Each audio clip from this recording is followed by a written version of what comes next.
que não só necessariamente precisa ser uma alimentação restritiva, né? Precisa agir com equilíbrio. Então, isso aqui realmente é se tornar vegetariano e vegano. Então, quais são as principais dúvidas, né, que chegam no consultório ou que as pessoas têm quando querem se tornar vegetarianos e veganos? O primeiro, o que o vegetariano deve comer? Quais os benefícios da alimentação vegetariana? Como eu faço para substituir a carne? Será que eu vou conseguir ganhar massa muscular sendo vegetariano? Ou ainda, se eu parar de comer carne, vai faltar proteína? Os aminoácidos realmente são inferiores, a proteína é inferior à proteína animal? E o ferro, né? Eu vou ficar anêmico?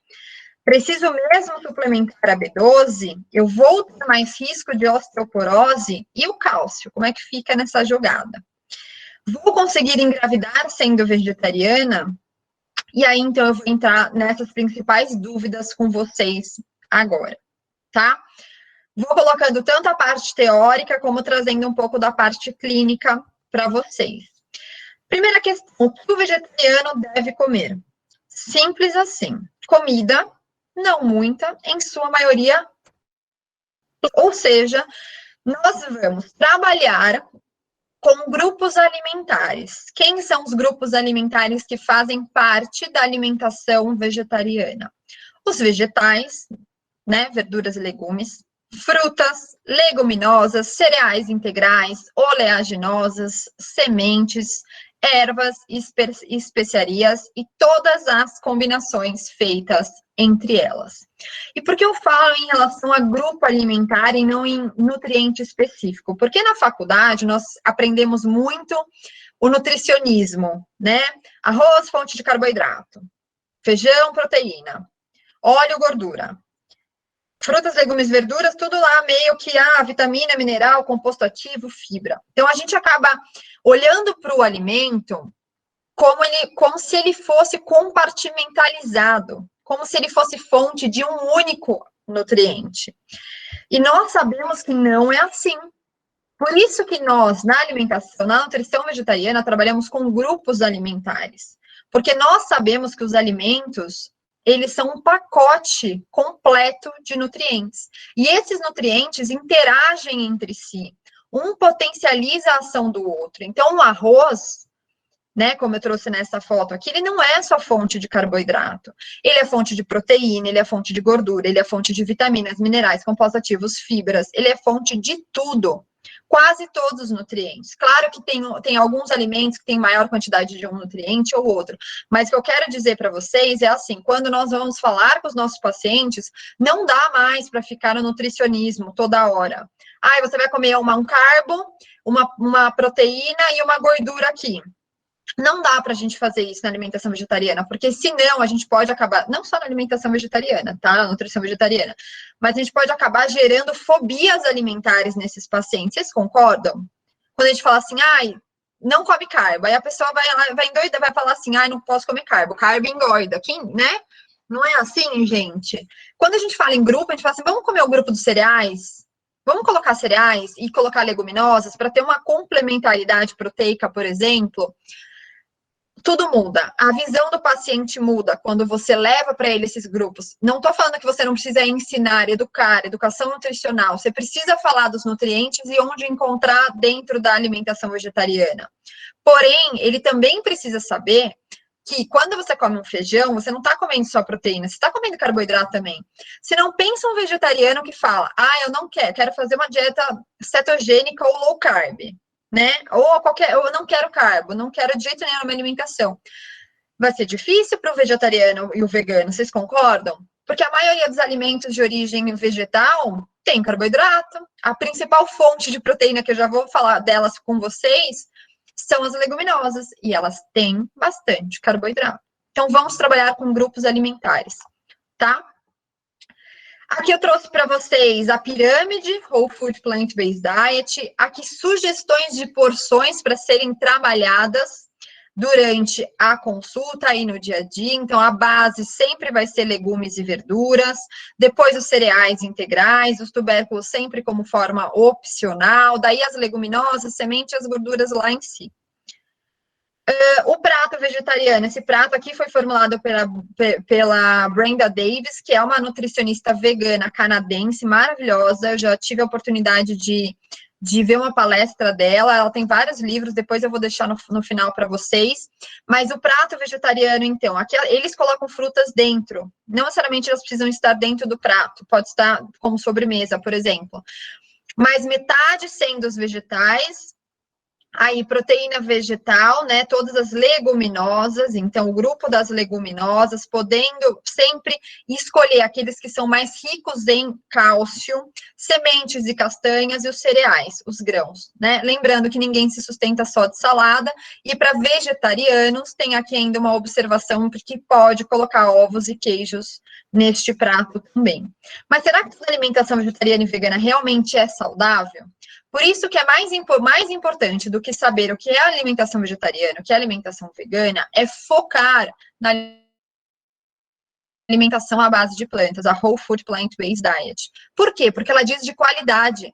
Ela diz que você vai conseguir todos os benefícios da alimentação vegetariana quando você priorizar a qualidade desse alimento que você vai colocar na mesa, de que você vai colocar para se nutrir. Porque uma pessoa vegetariana e vegana, ela pode sim manter a alimentação com massa, com excesso de queijo, com fritura, com substitutos de carne, com processados, ultraprocessados. A Oreo aqui, para quem não sabe, é uma bolacha vegana, por exemplo.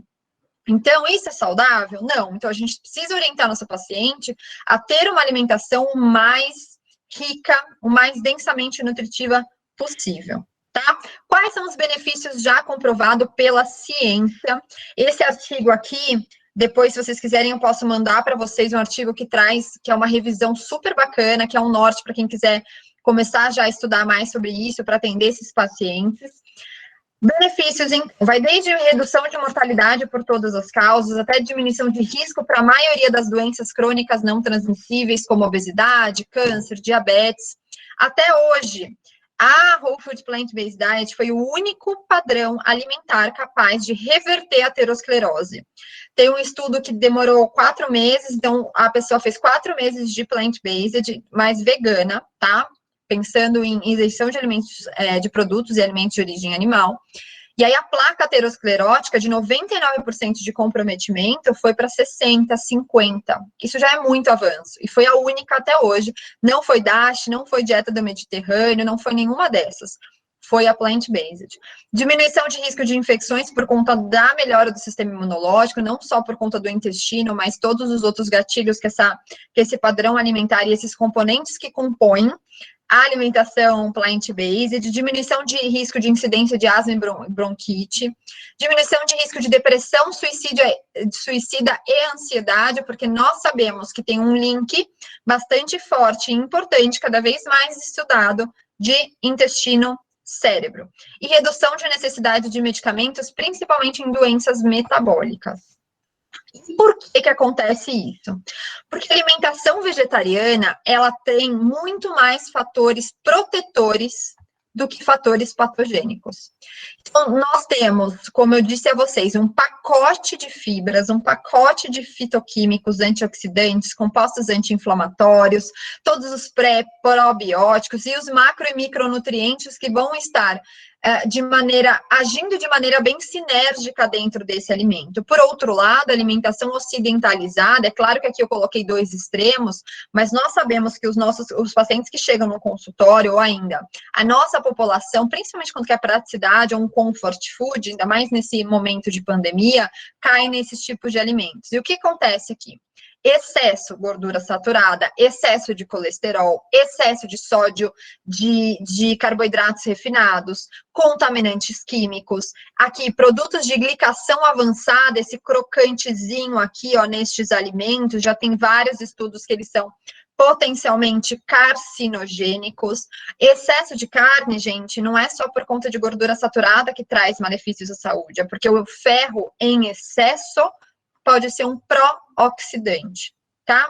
Além de ter fator de crescimento semelhante à insulina, o IGF-1, que em excesso pode potencializar, principalmente, um aumento expressivo, uma replicação excessiva de células, ou seja, propiciar o câncer, em alguns momentos. E a carnitina, o N-oxitrimetilamina, que eu não vou entrar aqui muito em detalhes, porque não tem tempo hábil para isso, mas a carnitina, a fosfatidilcolina, nós sabemos que se você está com uma disbiose, ou seja, uma microbiota não bem populada, né, você pode aumentar a produção de TMA, que é trimetilamina. O que acontece? Esse TMA vai lá no fígado e é convertido a TMAL. O TMAL, ele já tem uma série de... A carnitina, ela, então, só voltando, a carnitina, TMA no intestino, TMAL no fígado. Essa substância aqui, já vários estudos mostraram a relação com doença cardiovascular. E as endotoxemias metabólicas, principalmente pelo estímulo de bactérias negativas, gram-negativas do intestino, que em sua camada, né, bicamada fosfolipídica, tem o LPS, que é o lipopolissacarídeo, que quando você tem um intestino mais permeável, esse LPS entra na nossa corrente sanguínea e dispara processos inflamatórios. E aí a gente tem estudos mostrando que os alimentos de origem vegetal, claro, tem muito mais, 64 vezes mais antioxidantes que alimentos de origem animal, que tem muito mais substâncias anti-inflamatórias que vão proteger contra as doenças crônicas e tratar a doença crônica. Por quê? Porque a inflamação, para quem não lembra, é a base da maioria das doenças crônicas não transmissíveis, né? Tudo começa por um processo inflamatório. Então, vamos para a prática, né? Agora eu dei um panorama geral para vocês da alimentação, da nutrição vegetariana, pensando em teoria. Agora, para a prática, o que chega lá no consultório para a gente. Trouxe alguns principais, alguns pontos de atenção na alimentação vegetariana. Vão anotando aí as dúvidas se vocês tiverem, tá? Primeira, adequação nutricional. Será que é possível alcançar proteína, alcançar B12, alcançar ferro, zinco, ômega 3 e outros nutrientes importantes? Sim, porque ser vegetariano não significa que você vai ter deficiência de nutrientes, né? Vários onívoros hoje que chegam no consultório têm deficiência de alguns nutrientes importantes, como, por exemplo, vitamina A, magnésio e fibra. O posicionamento da Academia de Nutrição Dietética, que é o posicionamento no qual nós aqui no Brasil seguimos para orientar principalmente os nossos pacientes, o que ela diz? Que dietas vegetarianas e veganas, quando bem planejadas, ou seja, é muito importante ter um acompanhamento de um profissional neste momento, elas são saudáveis, nutricionalmente adequadas e podem promover diversos benefícios à saúde e também tratar doenças.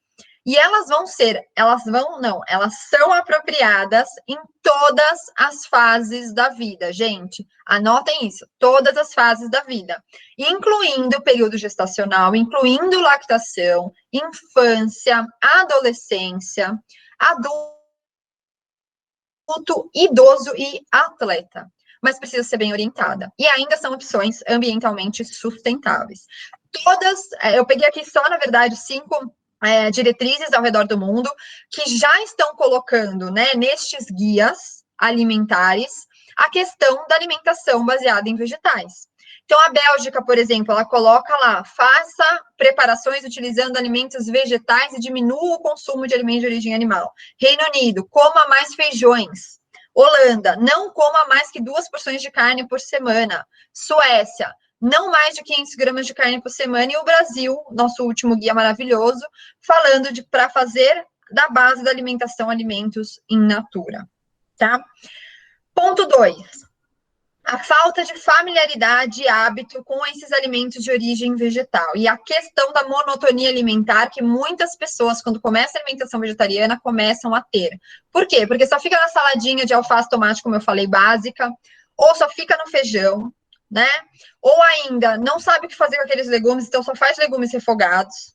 Então, o que a gente pode fazer como profissional de saúde, como nutricionista? Fornecer receita, indicar livro, indicar programa culinário, que é o que mais tem hoje, oferecer lista de compras, tabela de safra, sugestão de chefes para acompanhar na rede social, sugestão de outras nutricionistas que postam bastante sobre receitas, né? Que postam receitas, que tem Instagram de receitas, por que não, né?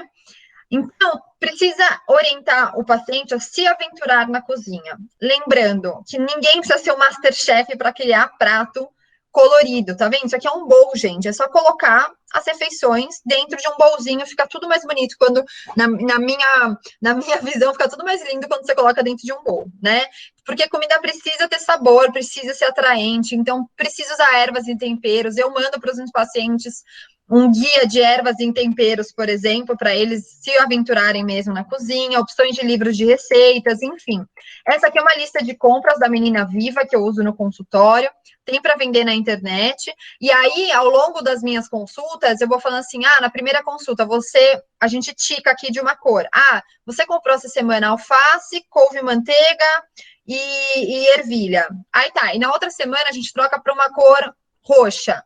Então essa semana você vai comprar brócolis, você vai comprar rabanete, você vai comprar moranga. Assim a pessoa começa a variar os alimentos dentro do dia a dia. Esse é um checklist que eu criei de grupos alimentares e hábitos saudáveis. Então, aqui eu coloco os grupos que eu quero, eu sempre coloco aqui uma forma, outras questões de estilo de vida, né? E aqui os dias da semana para a pessoa ir ticando, principalmente quem está em transição. Eu dou esse daqui. E aí, cada quadradinho é uma porção. E aí, eu entrego isso aqui, o grupo, a porção. Então, legumes, por exemplo, mínimo 2 porções. O que é uma porção? Meia xícara de chá. E aí, a pessoa vai se orientando no início dessa forma. Ponto 3. Relutância em comer mais leguminosas por conta do aumento da flatulência. Isso os pacientes reclamam demais. Mas isso é natural. Quando você vai aumentar o consumo de fibras, você acaba tendo um aumento de fermentação, mas isso é temporário. Lembrando que o ideal é ir adicionando esses alimentos com mais fibras aos pouquinhos, para o paciente não ficar relutante, né? Não começar, não quero, porque não tenho muita distensão, muito desconforto, né? E enfatizar os benefícios da fibra. Porque o excesso de gás, eles podem acontecer por diversos fatores, não só pelo esse excesso de fibras ingerida, mas o tipo de fibra. Então, é importante fazer o remolho, por exemplo, né? Para diminuir essas fibras que nós não temos enzimas para digeri-las, então vai fermentar. Então, o remolho, o próprio processo de cozimento e germinação diminui. Má digestão da lactose, também isso pode acontecer, porque a gente tem uma produção limitada dessa enzima. Orientar a mastigação para o paciente, para ele não ficar falando enquanto está comendo, né? Cuidado com as bebidas, água com gás, bebidas gaseificadas, que isso pode piorar a distensão, a formação de gases, né? E também pode ser verminoses, má digestão de gordura e a disbiose, como eu falei também para vocês. Ponto 4 é o aumento de volume de refeição. Por quê, gente? Porque na alimentação vegetariana, a gente tem muito da questão de quem nunca viu um prato de vegetariano e vegano, né? É muito maior do que o prato de um onívoro. Por quê? Porque os alimentos de origem vegetal, na mesma caloria, tá vendo que o volume é muito maior. Eles ocupam um volume muito maior. Então, você acaba também comendo muito mais. Só que pensando em caloria, às vezes é muito menos, tá? Vamos lá para os cuidados especiais de alguns nutrientes. Entrando, então, em nutrientes de atenção na alimentação vegetariana. Essa foto é tão linda, gente. Vocês não acham? Eu olho para ela e fico tão feliz, que é tão colorido. Mas, enfim, vamos lá. Lembrando que, então, distribuição de macronutrientes segue a mesma regrinha das DRIs, tá? Lembrando que o aporte adequado de todos os nutrientes, eles vão levar um equilíbrio fisiológico, equilíbrio metabólico, tá? Então, carboidrato de 45 a 65, lipídio, proteína. Isso aqui pensando em saúde, não com algum objetivo específico. Proteínas, então. Proteínas, só lembrando, são formadas por aminoácidos. Nós temos os aminoácidos essenciais que nós precisamos consumir diariamente e os não essenciais que o nosso corpo produz, e os que estão com asterisco aqui são os condicionalmente essenciais, que em algum momento, algumas fases da vida, eles conseguem ser produzidos ou eles vão ser necessários ser ingeridos a mais via alimentação. Onde estão as proteínas no reino vegetal? Elas estão nas leguminosas, principalmente, estão também nos cereais integrais, estão nos verdes escuros, estão nas sementes, estão nas castanhas, ou seja, todos os alimentos de origem vegetal têm proteína. Lembrando que quinoa e cogumelo não são fontes concentradas de proteína. O que é fonte de proteína? Fonte de proteína é aquele alimento que em 100 gramas ele tem, no mínimo, 6 gramas de proteína. Vejam vocês que quinoa e cogumelos não chegam a 6 gramas. Diferente de lentilha e aveia, por exemplo. É claro que ninguém vai comer 100 gramas de aveia. Mas o que eu quero dizer é que não se pode, por exemplo, fazer um saladão de salada, um bolzão de salada e colocar cogumelo como sendo fonte única e exclusivamente de proteína, por mais que você coloque 200, 300 gramas de cogumelo. Não dá para apostar só neles. Isso significa que não é para consumir? Não, pode ser consumidos, mas vocês vão complementar a refeição de vocês com eles, tá? Em relação à adequação proteica, então, como eu falei, todos os alimentos de origem vegetal possuem todos os aminoácidos essenciais. Gravem isso. Todos os alimentos têm todos os aminoácidos essenciais, sem exceção. O que vai diferir os alimentos de origem animal são quantidades desses aminoácidos em cada alimento, pensando em 100 gramas, pensando em uma porção comparativa de origem animal. Então, alguns alimentos, eles podem sim apresentar baixos teores de um ou outro aminoácido. Quem nunca ouviu da questão da metionina e da lisina no arroz e no feijão, né? Então, tem sim essa questão, mas todos têm. Eu quis falar isso antes de trazer essa questão da proteína de alto valor biológico ou baixo valor biológico. Quem nunca ouviu falar disso? A gente aprende isso na faculdade, né?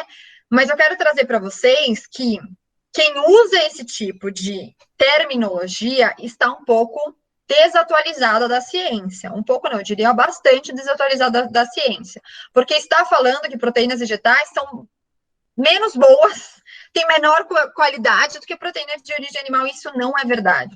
Porque esse método foi criado lá nos primórdios da década de 60, usando como comparação o ovo. Sendo que no mesmo artigo traz que a soja tem o ovo tinha o número 1, tudo bem? A referência, 1. A soja tinha 0,98. Só por conta de 0,02, eles escolheram o ovo. Então, o erro já está aí, porque a soja era tão qualitativamente boa como o ovo. Mas a questão é que eles não usavam, eles avaliaram essa qualidade da proteína, eles não levavam em consideração a digestibilidade da proteína, que é tão importante ou mais importante quanto. Portanto, não se deve usar mais essa determinação quando a gente fala de qualidade de proteína. E qual usar, Gabi? Essa daqui. Que há mais de 10 anos já tem lá esse documento, baixem, leem, se atualizem em relação à qualidade de proteína, porque é um score baseado na digestibilidade individual de cada aminoácido essencial. E aí, gente, na prática, o que eles mostram é que não existe diferença do ponto prático se vem aminoácido de origem animal ou aminoácido de algum alimento de origem vegetal, tá? Porque ele vai olhar, vai levar em consideração a digestibilidade fecal, que é isso que precisa levar. Então, é dias, é esse nova metodologia.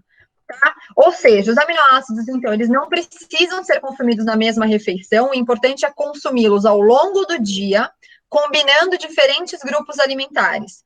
Então, leguminosas, feijão, lentilha, grão de bico, ervilha, edamame, soja, tofu, tempê, por exemplo, com cereais integrais, arroz integral, 7 grãos, quinoa, milho, trigo sarraceno e por aí vai.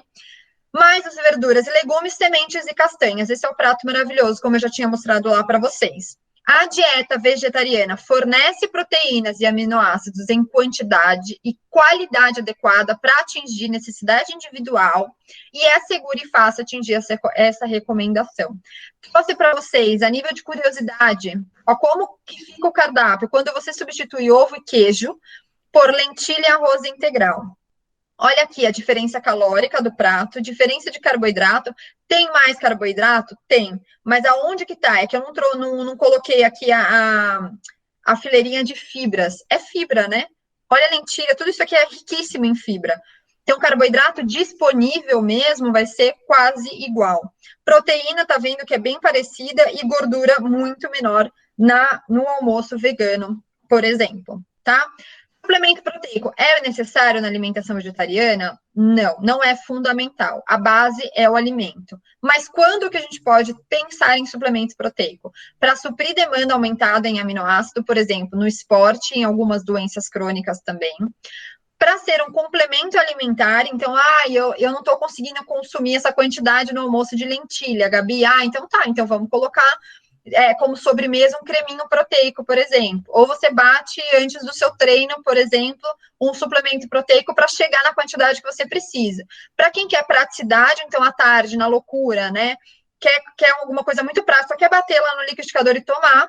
Quem tem aumento de necessidade proteica, por exemplo, no final da gestação, por conta do volume da barriga, muitas gestantes reclamam que não conseguem consumir a quantidade realmente de proteína.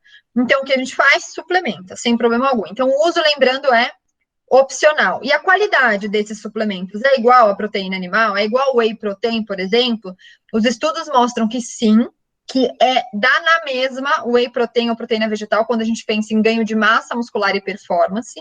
É claro que esses suplementos, aliás, desculpem, tanto a base de ervilha quanto a base de arroz, eles têm, esse laranjinha aqui são os BCAAs, tá? Os aminoácidos de cadeia ramificada. Tá vendo? Eles têm, sim, menor quantidade do que o whey, claro, eles têm. O que você faz? Você adequa a porção. Então, por isso que em alguns casos, um scoopzinho de whey protein é igual a 2 scoopzinhos de proteína vegetal, para o aminograma ficar parecido, para que esses aminoácidos, que são os mais de atenção, pensando em hipertrofia muscular, por exemplo, para eles conseguirem adequar. Tudo bem? Então, isso é o que eu queria trazer para vocês de proteína. Daí nós vamos para o ferro, que é outro nutriente bastante falado na alimentação vegetariana. Quem são os alimentos fontes de ferro? Leguminosas, sementes, castanhas e vegetais verdes escuros, principalmente. Tá? Lembrando, a anemia ferropriva, ela afeta mais de 2 bilhões de pessoas no mundo, é um dos principais problemas de saúde pública, mas a etiologia, ou seja, a causa da anemia, ela é multifatorial. Não é só por conta de deficiência nutricional de ferro, mas pode ser carência de ácido fólico também e de outros nutrientes que participam do metabolismo do ferro. Pode ser por conta social, né, de baixo nível socioeconômico e educacional, porque leva a menor acesso à informação.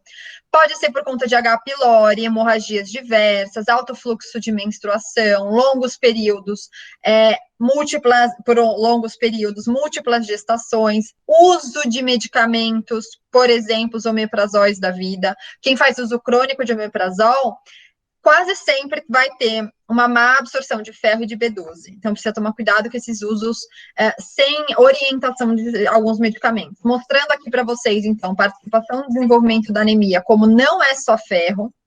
Então, quando for suplementar paciente que tem, aqui a gente não vai falar muito de suplemento, não vai falar de suplementação, mas sempre quando for suplementar paciente que está com risco de deficiência de anemia, não é só ferro que a gente dá, não pode. Normalmente, médico, profissional dessa área, eles acabam dando só ferro isolado, mas se dá ferro isolado, você pode acabar desregulando uma série de outros nutrientes que são tão importantes quanto, tá? Os dados na literatura não sustentam a ideia de que pessoas que adotam dietas vegetarianas têm maior risco de desenvolver anemia ferropriva. Aqui são as recomendações diárias, pensando em pacientes onívoros e pacientes vegetarianos, principalmente por conta do tipo de ferro que é encontrado nos alimentos de origem vegetal. Se vocês lembram, o ferro que tem nos alimentos de origem vegetal é o ferro não M. Então, ele não tem aquela carcaça da M, né, não tem uma carcaça para proteger. Eu falo dessa forma para ficar mais fácil de entender. Então, qualquer fator externo pode prejudicar sua absorção. Mas os alimentos de origem animal têm o ferro M, as carnes, né? O ferro M que tem essa proteção do grupo M.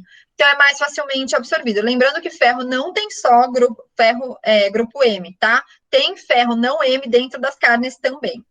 Mas vamos lá, recomendação, então. De 8 para onívoro, 16 para vegetariano. A capacidade que nós temos de absorver o ferro gira em torno de 1 a 2 miligramas por dia. Vou trazer um exercício, não vou fazer vocês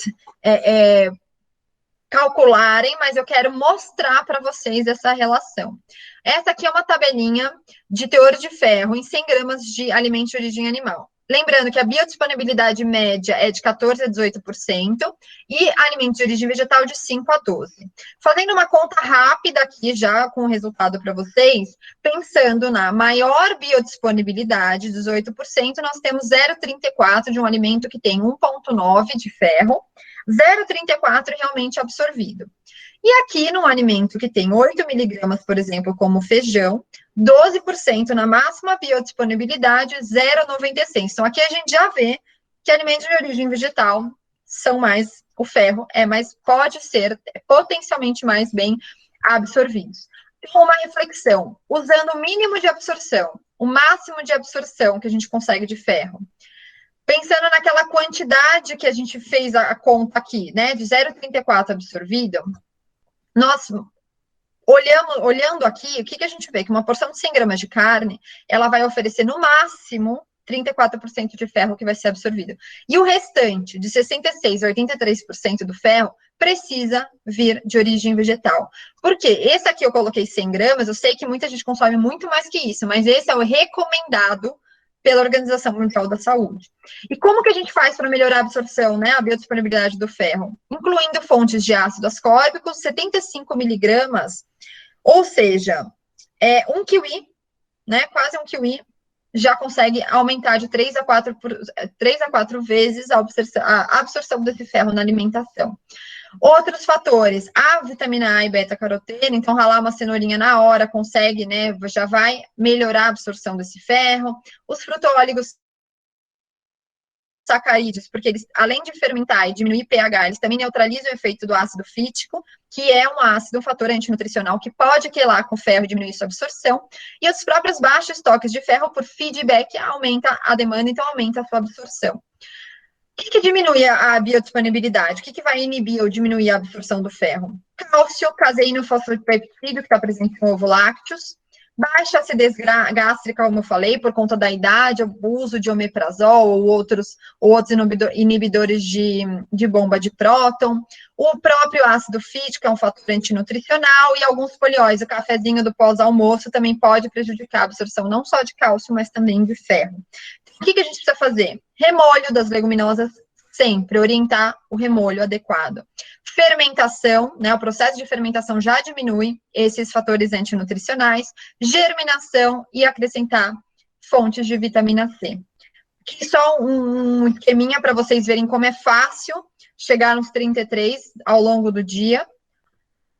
Lembrando que o aumento de 1 miligrama de ferro M está aparentemente associado com 27% a mais de risco para doença arterial coronariana. Vamos para B12, que eu não quero passar muito tempo aqui. Muito do tempo, né? Não aqui com vocês. Passar muito da minha hora para também não comprometer vocês, tá? A B12. A B12 é outro nutriente bastante falado na nutrição vegetariana. Lembrando que a síntese, quem faz? Bactéria, alga e micro-organismos. Mas o que acontece, né? Por que as fontes são os alimentos, o tecido animal? Porque esses animais, eles acabam comendo tanto na ração como no próprio pasto. E aí acaba acumulando nos tecidos dos animais, então é por isso que eles são os mais conhecidos como fontes. Mas quem sintetiza são bactérias. Inclusive no nosso intestino, principalmente na parte final do nosso intestino, tem produção de B12. Mas a gente não pode contar com essa produção endógena para garantir o nosso estoque. Lembrando que sempre alimento orgânico vai ter muito mais, porque vai ter muito mais riqueza de bactérias no solo. E a recomendação clássica que a gente conhece de 2,4, a gente precisa lembrar que ela foi feita baseada em estudo com criança. Então, para adultos, principalmente vegetarianos e veganos, né, que já têm um consumo menor de alimentos de origem animal, o mínimo do mínimo do mínimo que precisa ser consumido é 10 microgramas. Então, se for suplementar, uma suplementação de manutenção, é sempre 10 microgramas. 2,4 não atinge, não é viável. Lembrando que clorela, espirulina e alimentos fermentados são fontes não seguras de vitamina B12. Por quê? Porque essas duas algas cianobactérias, elas são elas têm formas análogas da B12. O que significa forma análoga? Que não tem ação fisiológica, que ela se liga no receptor, no transportador, mas não faz efeito. Então, os seus níveis de B12 vão aumentar, mas você ainda vai ter sinais e sintomas de deficiência de B12, porque elas não geram efeito. Da mesma forma que os fermentados têm a vitamina B12 na forma ativa. Nutritional yeast é uma possibilidade de incorporar, porque ele já tem por si só complexo B na sua composição, além de proteína, mas algumas marcas ainda adicionam a B12 de forma ativa nessa levedura nutricional, que ela tem um saborzinho, não sei se vocês já conhecem ou já tiveram a oportunidade de provar, mas ela lembra um pouquinho o saborzinho de queijo, já tem marcas fazendo sabor bacon, enfim, tem vários sabores por aí. Mas é legal para colocar em uma colher de sopa, você já tem 2 gramas, de 2 a 5 gramas de proteína, por exemplo, tem o mínimo do mínimo de B12, mas chega, e dá para colocar em muitas preparações. Aqui só alguns sinais, alguns sintomas de deficiência, lembrando que a faixa de normalidade nos laboratórios é muito grande, né? Vai de 200 a 900, dependendo do laboratório, mas na prática, B12, menos de 300 já tem muito sintoma, mas menos de 500 já tem também alguns sintomas que os pacientes trazem em consultório. Então, todos esses daqui, lembrando que 95% dos casos é por problema de absorção e não por problema de não ingestão, então por conta de fator intrínseco que não tem, redução de ácido graxo, de ácido gástrico e de enzimas que clivam a B12 para ser absorvida. E que, como eu disse para vocês, não é porque é vegetariano e vegano que vai ter deficiência de B12. Eu tenho vários pacientes onívoros no consultório que têm B12 de 200, de 300, porque hoje os animais, eles estão sendo alimentados com rações que não têm B12, né? Eles não colocam em pastos que muitas vezes são utilizados agrotóxicos e matam essas bactérias, por exemplo, ou esses outros micro-organismos que são sintetizadores de B12. Então, é por isso que isso está acontecendo. Então, até 30%, esse estudo mostrou, um estudo bem famoso, o Framingham Offspring, até 30% das pessoas onívoras e vegetarianas estavam com níveis baixos de B12. Então, é necessário sempre dosar B12 para qualquer tipo de pessoa que segue esses tipos de padrões alimentares, se necessário, a suplementação. Na teoria, né, até 3 anos você consegue segurar esses estoques, porque a B12 é a única vitamina do complexo B que tem estoque. Mas na prática, 3 meses já começa a descer muito, de 3 a 6 meses começa a despencar B12. Cálcio, então, onde que a gente encontra cálcio no reino vegetal? Nas verduras, nos vegetais verdes escuros, em tofu, quando ele é coagulado com carbonato de cálcio, amêndoas, bebida vegetal fortificada, gergelim e tahine. Como também a gente precisa olhar para o cálcio de uma forma a melhorar a sua absorção, ou impedir que ele não seja excretado, né? Então, não aproveitado. O excesso de proteína, o excesso de sódio, o excesso de cafeína podem comprometer a sua absorção. Então, precisa tomar cuidado com esses 3 componentes da dieta. As fibras insolúveis também, as fibras insolúveis e o oxalato e o fitato, que são os fatores antinutricionais, também vão quelar o cálcio e eliminar nas fezes. Então, as técnicas que eu já comentei com vocês na parte do ferro, como remolho, cozimento, germinação, precisam ser feitas para diminuir esses fatores e para garantir a absorção do cálcio. A recomendação, nós já sabemos que alimentos de origem vegetal tem o cálcio é mais biodisponível do que alimentos de origem vegetal, animal, só ver vocês aqui. Mas qual que é o problema, gente, disso? Né? Qual que é o problema? O problema é que nós precisamos de grandes volumes, ou seja, os alimentos, eles têm cálcio, tem bastante, eles são mais biodisponíveis, os verdes escuros, por exemplo. Só que olha a quantidade, 100 gramas de coentro, gente, pensa. Coentro amo e odeio, né? Mas quem vai comer 100 gramas de coentro? Ninguém. Apesar de ter 785 miligramas de cálcio, né? De feijão, tudo bem, a gente chega. Mas, assim, os que mais tem são usados como temperos. Então, qual que é a dificuldade para a gente na prática? Grandes volumes, como eu falei. Então, qual que é a estratégia? Todo dia precisa ter na alimentação essas fontes de cálcio. E precisa segurar assegurar a sua absorção. Precisa incluir alimentos fortificados sempre que possível, suplementar quando a pessoa não conseguir ingerir esses tipos de alimentos. Lembrando que o tahine, que é a pastinha feita com gergelim, ela concentra mais cálcio, principalmente na versão não integral, tá? Vários estudos, eles têm sido feitos em relação a maior risco, maior predisposição à osteoporose e osteopenia em pessoas vegetarianas e veganas, e realmente isso acontece, principalmente exclusivamente quando o paciente não é bem orientado e não tem a sua alimentação adequada por um profissional de saúde. Realmente, os vegetarianos e veganos nos estudos mostram uma menor densidade mineral óssea, mas isso não leva a um pior prognóstico, só quando não é bem orientado. Eu trouxe para vocês aqui, isso aqui eu fiz num programa, num software conhecido para nutrição, para uma paciente minha de 1.600 calorias. Olha o cálcio, gente, ela é vegana, tá? Olha o cálcio, como até extrapola. Olha a fibra, olha o ferro. Então, facilmente. Aqui a gente estava com foco em aumentar cálcio para ela, porque ela não estava consumindo nada. Tá vendo como é fácil? Continuando, então. Ômega 3. Lembrando que a relação ideal do ômega 6 para ômega 3 principalmente para vegetariana, é 2:1, 4:1. A realidade hoje é que a maioria das pessoas acabam consumindo 8, 12, 20:1, né? Lembrando que o ômega 6 e o ômega 3, eles competem pelas mesmas enzimas para serem produzidos o EPA-DHA, que é a forma ativa do ácido linolênico, por exemplo, que é o ALA, que vem da linhaça da chia. Pensando numa alimentação de 2.000 calorias, de 1,25% a 2,5%, que é o que a gente precisa, né? Aproximadamente 2,7% de ALA, ácido linolênico. Como que a gente alcança isso? Olha que simples. Uma colher de chá ou sobremesa, dependendo, né, da pessoa, claro, com óleo de linhaça na salada, por exemplo. 2 colheres de sopa de linhaça ou chia moída, triturada, para deixar o ômega mais biodisponível, ou nozes. Então, é facilmente alcançável. Ou, se precisar, fazer uso de suplementação, tá?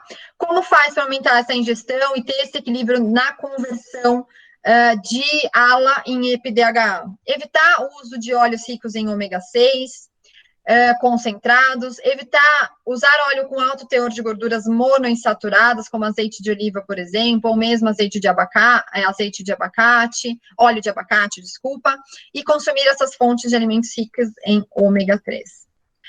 E partindo para a parte final da minha apresentação, na prática, né, como que a gente descomplica a alimentação vegetariana? Começando a fazer algumas substituições. Então, algumas substituições possíveis para o café da manhã. O ovo mexido, né, com queijo, por exemplo, pelo tofu mexido. Os pães por um grão-melete, que é feito com farinha de grão de bico e farinha de linhaça e água só, por exemplo. Ou uma veioca com romos e semente de abóbora. Os arromos, pastinhas de tofu no café da manhã ou no lanche intermediário. Fazer, como eu disse, o grão-melete. Frutas, castanhas, pasta de amendoim, pasta de castanha, snackzinho de grão de bico. Esse grão de bico aqui é só colocar no forno com vários temperinhos, que fica uma delícia. Usar o pudim de chia com aveia também, que fica muito rico nutricionalmente falando. O leite dá para ser, não é imprescindível, mas dá para ser substituído por bebida vegetal. A única questão é olhar a composição dessa bebida, porque diferentes matérias-primas vão gerar diferentes tipos de bebidas vegetais com características nutricionais diferentes. Só isso. Então, se a pessoa precisa de mais gordura, ela escolhe um leite de coco, né? Uma bebida de coco, uma bebida de castanha.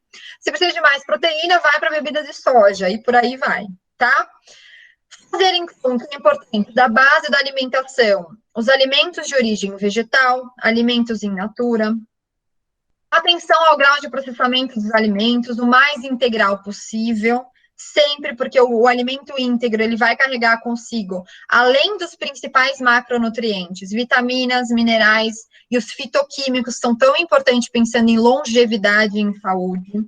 Variar a alimentação, variar os grupos alimentares, né? Eu postei, acho que, se não me engano, foi ontem no Instagram, a importância de variar, inclusive, entre as leguminosas, porque elas têm perfil de aminoácidos, elas têm perfil de compostos antioxidantes e anti-inflamatórios diferentes. Então, numa semana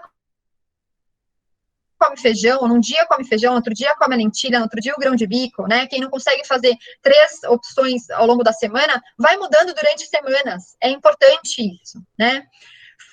Faça dos alimentos íntegros a sua principal fonte de gordura, então não foque só em colocar óleos vegetais, mas sim incluir alimentos como sementes, como castanhas, como abacate, por exemplo.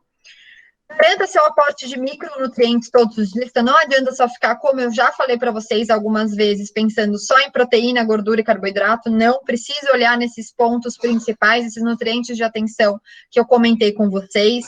Aumente a ingestão dos compostos bioativos, que para a célula funcionar não basta só macronutrientes. Pense colorido, quanto mais cor, maior a quantidade de fitoquímico. Então, um dia comprou repolho branco, outro dia compra repolho roxo. Um dia cebola branca, outro dia cebola roxa. Só essa variação no mesmo alimento já te traz muito mais vida, muito mais saúde. Então, algumas dicas de leitura, de documentário para quem quer começar, não só para profissional de saúde. Isso aqui é mais destinado para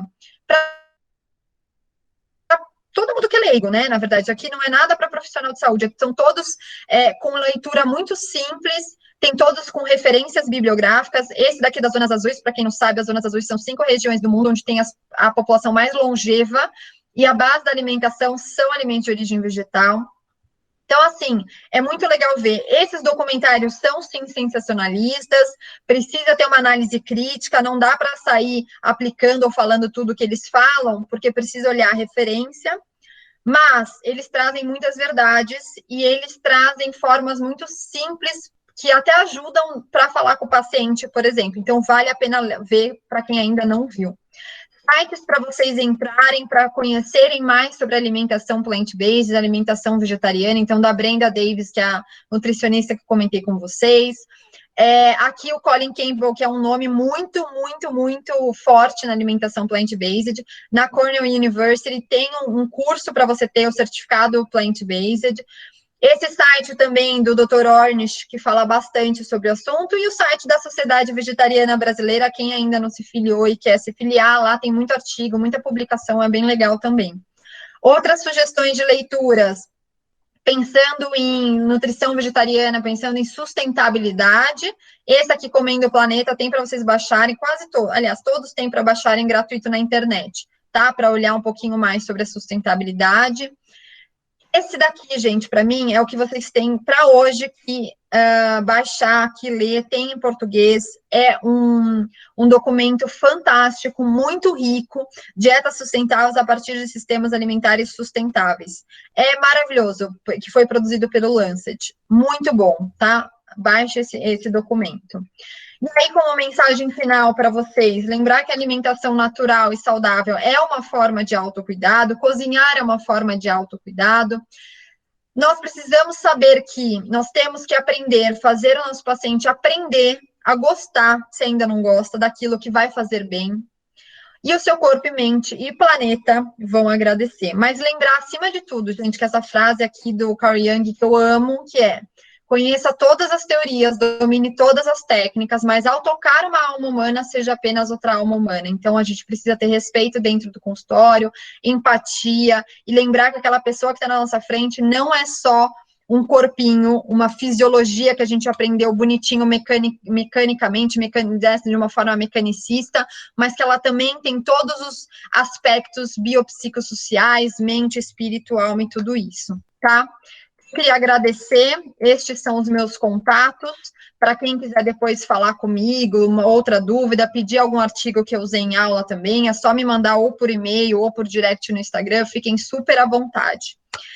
Muito obrigada, gente, espero que eu tenha contribuído, mostrado um pouquinho desse mundo vegetariano, trazendo a teoria, trazendo a prática. Se ficou alguma dúvida, eu vou ficar ainda uns minutinhos rapidinho com vocês para esclarecer as principais dúvidas que vocês tiveram. Deixa eu interromper aqui o compartilhamento. Oi, Gabriela. Eu gostaria de agradecer a sua presença, a sua palestra, a sua apresentação foi muito boa, eu gostei bastante. Que bom, foi muito obrigada. Rica, né? Assim, eu vou fazer um comentário pessoal. Eu acho que foi muito bom, porque Nós do projeto, nosso projeto, discutimos um artigo esse mês com as turmas, que abordou justamente esses pontos que você falou, né, da riqueza dessa dieta vegetariana, a importância Que desses legal. nutrientes. Então, é muito bom, né, a gente ver isso, a gente vê a importância da ciência, né, do conhecimento científico nesse sentido, acho que foi muito bom. Novamente, gostaria de agradecer hoje sua presença, Imagina. sua apresentação foi muito bom. Pedir novamente desculpas aí pelo imprevisto mais cedo. Infelizmente, a gente começou um pouco corrido, né, por conta disso. Eu vou passar a palavra para a Marina, ela vai falar um pouquinho, e aí ela vai ler algumas perguntas que a gente selecionou, tudo bem? Tá bom, maravilha. Muito obrigado. Imagina.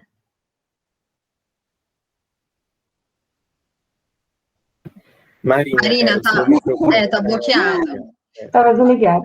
Eu também gostei bastante. Eu aprendi, nossa, tem muitas coisas assim que eu não tinha nem noção. E, nossa, deu assim, abriu minha mente mesmo. Que Achei muito bom. interessante. Com certeza eu vou consumir todos esses conteúdos e ler esses livros aí que você indicou. Achei muito legal. E só apresentando aqui, né, que a Gabi, ela formou em nutrição, né, pelo Centro Universitário de São Camilo. Ela atualmente ela é pós-graduanda em nutrição clínica funcional pela VT e também faz doutorado na USP, na Faculdade de Medicina, né, em cardiologia. Tão novinha fazendo doutorado já. Bom, a gente selecionou algumas perguntas aqui que eu achei mais relevantes, né, da gente comentar e interessante também tocar no assunto. A Ellen, ela pergunta assim,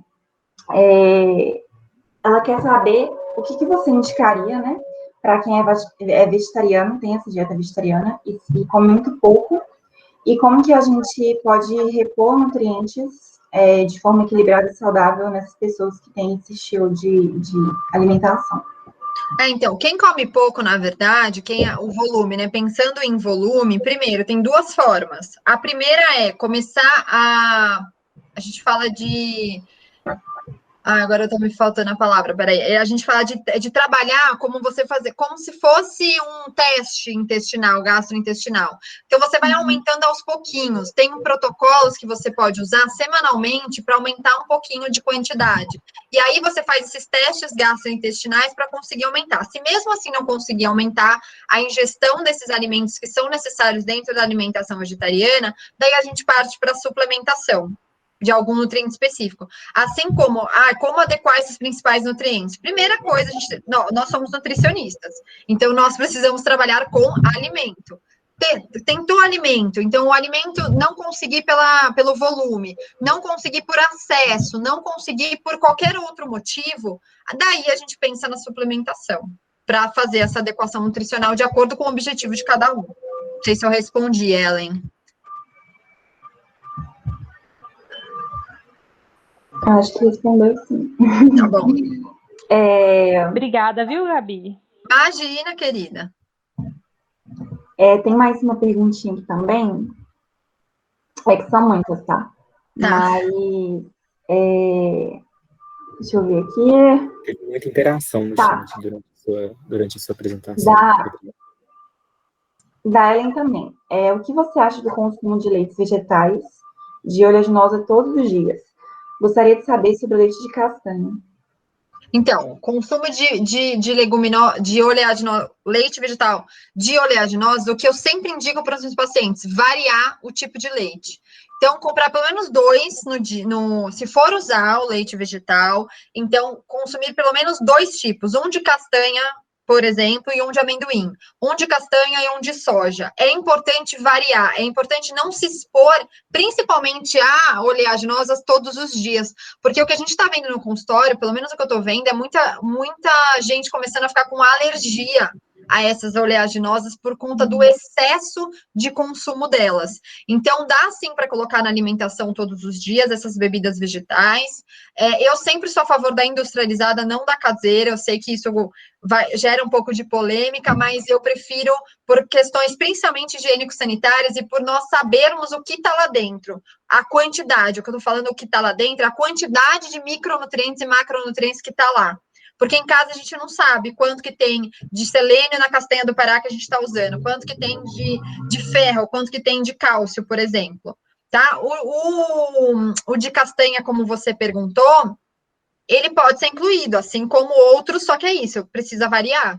Pode consumir todo dia? Pode consumir todo dia, mas precisa variar. E quando for comprar, tenta o mais clean label possível. Então, evita esses leites vegetais que têm açúcar ou que tem muito conservante, edulcorante. Já tem marcas disponíveis assim. Beleza. O Danny pergunta assim, como podemos lidar com a interação cálcio e ferro? Como podemos o quê? Desculpa, eu não vi. Lidar com essa interação entre o cálcio e o ferro. Tem que sempre dosar. Então, o que eu normalmente faço? Eu deixo os alimentos fontes de cálcio, principalmente para os lanches intermediários, porque o ferro, a gente acaba oferecendo muito mais alimento que é fonte de ferro nas refeições principais. Então, quer seja no almoço ou no jantar. Então, fontes de cálcio eu tento sempre deixar para café da manhã, lanche da manhã ou lanche da tarde, para evitar essa competição. É assim que eu faço normalmente na prática. Beleza. Uma outra perguntinha. A Nutrição Parque do Povo, acho que é assim, ela pergunta, Gabi, quando você falou do carrinho, disse para preferir o não integral. Foi isso mesmo, achei que o integral tinha mais cálcio por estar com a casca. Eu falei errado, então. É o integral. É isso. Devo ter falado errado, devo ter confundido. É o integral. Mas você sabe que mesmo o não integral, dependendo da marca, tem mais cálcio. Eu não sei por que também, mas eu preciso ainda entrar em contato com eles para tentar entender por quê. Mas tem uma marca, se não me engano, é a Sésamo Real. Eu falando de marca. Mas tudo bem, já foi, sem querer. Que tem o não integral tem mais cálcio. Eu acho que eu devo ter usado essa marca na apresentação, por isso que eu coloquei o não integral. Mas normalmente na casca é onde tem mais cálcio. O que mais? Deixa eu ver. Tem muitos. Uma da Carolina, ela pergunta se os vegetarianos podem engravidar. Super pode, só adequar a quantidade. Eu atendo várias gestantes vegetarianas, veganas, conseguem cursar com a gestação muito saudável, com parâmetros metabólicos, às vezes, muito melhor do que com gestantes onívoras. Super possível. Eu acho que de perguntas... É porque são muitas aqui. Tentando olhar aqui. Tem muitos elogios também, né? Eu acho que a Ellen falou assim que foi a melhor palestra assim, que ela já viu sobre o assunto. Que bom, gente. Fico feliz que vocês tenham gostado. Foi a melhor que eu já vi. Excelente palestra. Eu abri agora o chat. Gente, obrigada mesmo. Espero que eu tenha ajudado vocês. A questão, eu vi aqui uma questão rapidinha que falaram da soja, que é utilizada na alimentação, mas a soja, 80% da produção da soja no Brasil é destinada para produção animal, para ração animal. A gente já tem isso documentado. Então, a gente poderia muito bem usar essa soja, que a maioria do Brasil é transgênica, né? Então, hoje a gente já tem tofu, por exemplo, orgânico, tem soja orgânica para a gente comprar. Então, quem quer utilizar soja, sempre fala para preferir orgânica. Lembrando que se é orgânica, é não transgênica, tá? São associados. Então, é possível consumir soja não orgânica e milho já tem não transgênico também no Brasil para comprar. Ô, Gabi, só mais uma coisinha. Diga. Perguntaram também se você pode disponibilizar essa apresentação. Posso, eu mando para vocês. Tá bom. Tá? Eu vou mandar os artigos também. Eu só vou fazer uma breve edição, porque eu já tive problema com disponibilizar slide, por isso que quase sempre eu não disponibilizo, de plágio e tudo mais. Não, obviamente você, mas como eu já tive problemas, eu sou muito relutante para disponibilizar slides. Mas eu disponibilizo alguns materiais para vocês. Eu vi aqui, só responder rapidinho, que eu vou precisar sair por conta do horário, gente. Mas, sim, eu trabalho bastante com quem tem problemas intestinais, síndrome do intestino irritável, doença de Crohn, dá para ser vegetariano, dá para ser vegano. É lógico que algumas fontes alimentares, elas precisam ter o seu controle de quantidade muito bem estabelecidos para não ter alguma irritação aguda ou para não ter algum sintoma agudo, mas é possível, síndrome do intestino irritável, ser vegetariano e vegano, tá? É isso então, gente? Eu acho que é isso. Então tá bom. Mais uma vez, agradecer aí pela sua disponibilidade, né? Imagina! Porque essa palestra foi... Não, a apresentação estava impecável, o conteúdo estava excelente. E isso agradecer mesmo. Imagina, obrigada a vocês por estarem aqui em plena hora do almoço para falar sobre assunto comigo. Enfim, fico à disposição para se vocês quiserem depois conversar, tirar mais dúvidas, se lembrou alguma coisa, tá? E você quer só falar de alguma forma de contato, assim, Instagram? Eu deixei aqui no final deixa eu colocar aqui, no final da minha apresentação, peraí, deixa eu voltar aqui para a apresentação, só para deixar para vocês. Peraí, deixa eu colocar aqui. Tá aqui, ó, vocês estão vendo? Tem o meu... Eu coloco... Na verdade, sabe o que deixa eu colocar aqui no chat para quem quiser... aqui, ó. Tem o meu Instagram, que é gabrielaparise.nutri, e o e-mail também, que ó, se alguém quiser me mandar dúvida ou pedir artigo, enfim, fiquem à vontade. Tá bom? Beleza. Obrigada, gente. Obrigada. Prazer Muito estar aqui obrigado, com vocês. Gabriela. Beijos. Tchau. Tchau. Obrigada, Gabriela. Boa tarde. Obrigada, querida. Boa tarde.